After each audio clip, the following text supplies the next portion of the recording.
Nosso evangelho de hoje é Mateus 23, de 13 a 22. Naquele tempo disse Jesus: Ai de vós, mestres da lei, fariseus hipócritas, vós fechais o reino dos céus aos homens. Vós, porém, não entrais, nem deixais entrar aqueles que o desejam.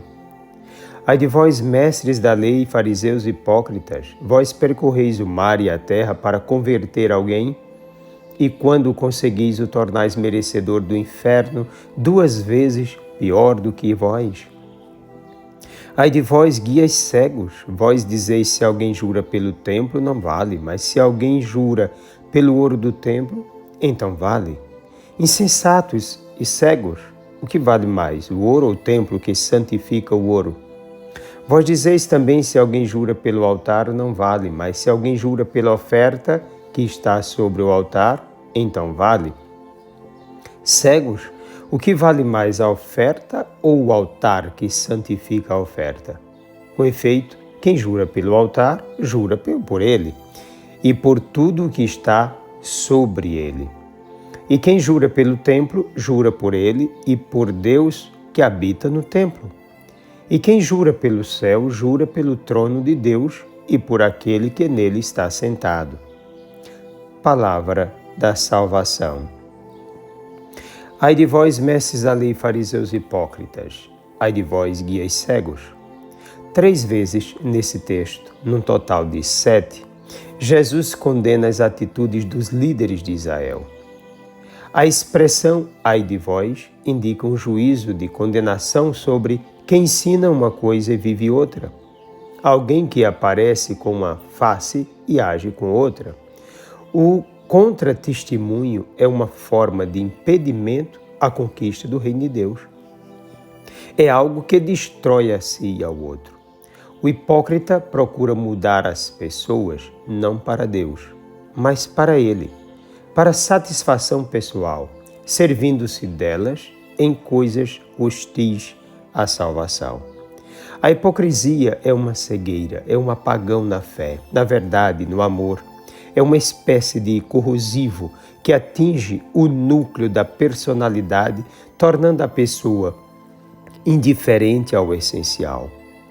Os olhos hipócritas enxergam apenas o acidental, o ouro e não o templo, a oferta e não o altar. O hipócrita, na verdade, busca a riqueza do mundo, ouro, fama, nome, status, aplausos, entre outras coisas. O fim para esse tipo de gente, se não se converte, é o afastamento total de Deus. Tudo isso serve não só para os fariseus hipócritas, mas para toda a comunidade cristã. Cada batizado é chamado a um verdadeiro encontro com Jesus Cristo, que conduz a uma vida nova absolutamente. Para um discípulo de Jesus, o essencial é a vida segundo a verdade, segundo o amor e a verdadeira fé.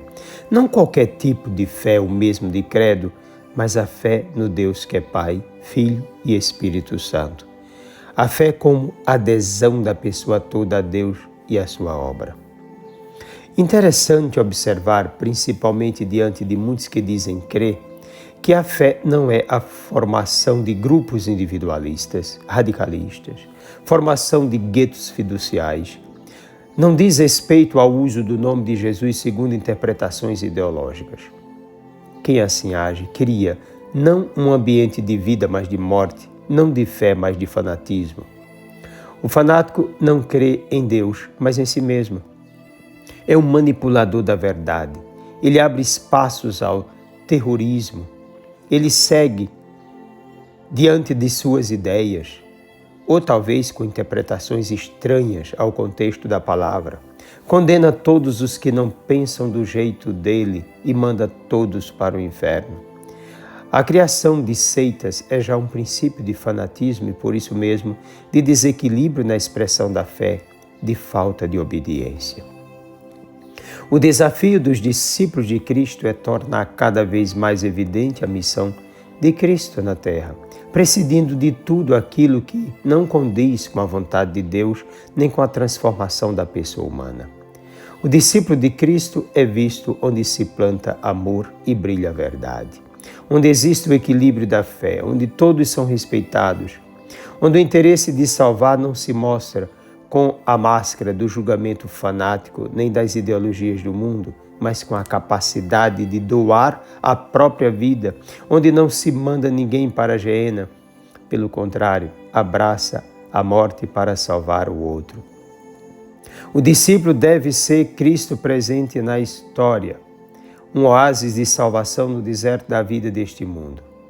O contrário seria andar o mundo inteiro, cruzando mares e terras, conquistando pessoas que, ao invés de serem encaminhadas para Deus por motivos pessoais diversos, são desviadas da estrada e se tornam dignas de condenação. Triste desse tipo de líder, desse evangelizador de si mesmo, que ao invés de luz é uma praga desequilibrada e destruidora de sonhos e do verdadeiro futuro daqueles que dele se aproximam. Não são discípulos de Jesus, mas seus inimigos.